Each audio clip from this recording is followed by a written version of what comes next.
నమస్తే మ్యామ్, నేను డాక్టర్ భాగ్యలక్ష్మి. ఇక్కడే గుంటూరు మెడికల్ కాలేజ్లో రేడియాలజీ అసిస్టెంట్ ప్రొఫెసర్గా చేస్తున్నాను మ్యామ్. తను మా హస్బెండ్ డాక్టర్ ఎన్ భాస్కర్. తను నల్లపాడు రీజనల్ ట్రైనింగ్ సెంటర్లో వర్క్ చేస్తున్నారు. యాక్చువల్లీ తను double lung transplant recipient ma'am. మనందరికీ తెలుసు, కోవిడ్ పాండమిక్ అందరి లైఫ్స్ని ఎంత డిస్టర్బ్ చేసిందో. తను కోవిడ్ టైంలో 2020-21 ఆ టైంలో కారంచేడు పిహెచ్సిలో మెడికల్ ఆఫీసర్గా వర్క్ చేస్తున్నారు మ్యామ్. నేను అప్పుడే గుంటూరు మెడికల్ కాలేజ్కి అసిస్టెంట్ ప్రొఫెసర్గా వచ్చాను. మేమిద్దరం కూడా కోవిడ్లో వర్క్ చేస్తూ ఉన్నాము. సో ఆ టైంలో ఎలా ఉండిందంటే, మేము కష్టపడి చదువుకున్నాము, జాబ్స్ వచ్చినాయి, లోవర్ మిడిల్ క్లాస్ ఫ్యామిలీస్ నుంచి వచ్చాము, కొంచెం సెటిల్డ్గా ఫీల్ అవుతున్నాము. అందరిలాగే మిడిల్ క్లాస్ వాళ్ళందరూ ఒక సొంత ఇల్లు కావాలనుకుంటారు. సో సేవింగ్స్ తోటి ఒక ఫ్లాట్ కొనుక్కున్నాము. ఏదైనా ఎమర్జెన్సీ వస్తే ఉంటాయి కదా అన్నట్లు ఒక 5 lakhs సేవింగ్స్ పెట్టుకున్నాం. చాలా సేఫ్ అండ్ సెక్యూర్గా ఫీల్ అవుతున్న టైం అది. బట్ కోవిడ్ సెకండ్ వేవ్ మా లైఫ్ని తలకిందులు చేస్తుందని అప్పుడు మాకు తెలియదు. ఏప్రిల్ లాస్ట్ వీక్లో మేమిద్దరం కూడా కోవిడ్ ఇన్ఫెక్షన్కి గురయ్యాము. In spite of taking all the precautions, but మేమిద్దరం ఇన్ఫెక్షన్కి గురయ్యాము. అందరిలాగే మేము కూడా హోమ్ ఐసోలేషన్లో ఉన్నాము. కావాల్సిన ప్రికాషన్స్, మెడిసిన్స్ తీసుకుంటున్నాం. 4th డే మేము సిటీ స్కాన్కి వెళ్ళాం మ్యామ్. సిటీ స్కాన్లో Bhaskar lungs almost more than 50% involve అయినట్లుగా తెలిసింది. సో ఇమ్మీడియట్గా రెమ్డెసివిర్ ఇంజెక్షన్స్ తీసుకున్నాము. జీజీహెచ్లోనే అడ్మిట్ అయ్యాము ఇనీషియల్గా.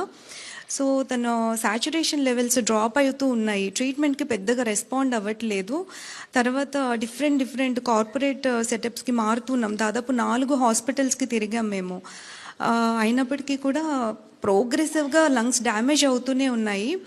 సో తన లంగ్స్ 2 కూడా complete lung fibrosis, post Covid lung fibrosis అనే కండిషన్కి గురవ్వడం వల్ల ఇంకా ఫైనల్గా లంగ్ ట్రాన్స్ప్లాంట్ ఒక్కటే సొల్యూషన్ అనేది చెప్పారు. ఈ ప్రాసెస్ అంతలో నేను చెప్పినట్లు ఆ 5 lakhs ఎమర్జెన్సీ ఫండ్ అనేది మాకు ఒక 1 week కూడా సరిపోలేదు ట్రీట్మెంట్కి. సో ఇనీషియల్గా మా క్లాస్మేట్స్ 2001లో మాతో పాటు చదువుకున్న వాళ్ళందరూ తలో కొంత కంట్రిబ్యూట్ చేశారు మ్యామ్. తర్వాత మేము వర్క్ చేసిన ప్లేసెస్లో మా గురించి తెలిసిన వాళ్ళు కంట్రిబ్యూట్ చేశారు. డాక్టర్స్ ఏంటి అందరూ సాయం చేశారు. కానీ అవన్నీ కూడా చాలా కొంచెం అంటే ఆ ట్రీట్మెంట్ కంప్లీట్గా తీసుకునే అంత సరిపోవు. సో మా వెల్ విషర్స్ చెప్పింది ఏంటంటే, గవర్నమెంట్ని అప్రోచ్ అవ్వండి, ఖచ్చితంగా మీకు సాయం దొరుకుతుంది అని చెప్పారు.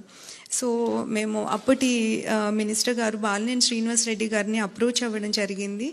సో సార్ మా ఇష్యూ అంతా కూడా సీఎం గారి దృష్టికి తీసుకొని వెళ్ళారు. సో సీఎం గారు ఇమ్మీడియట్గా ఒక డెసిషన్ తీసుకున్నారు.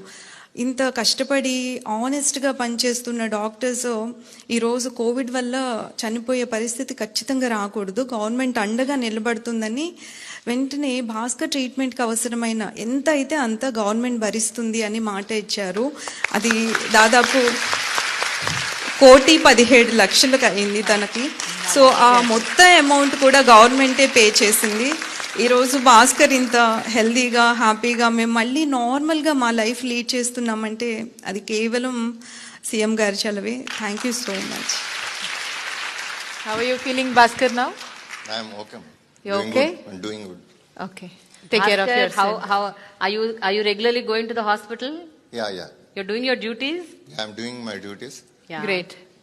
But the consultant has advised not to do any patient care.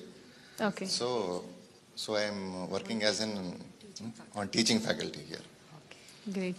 Take care of yourself, Bhaskar. Thank you.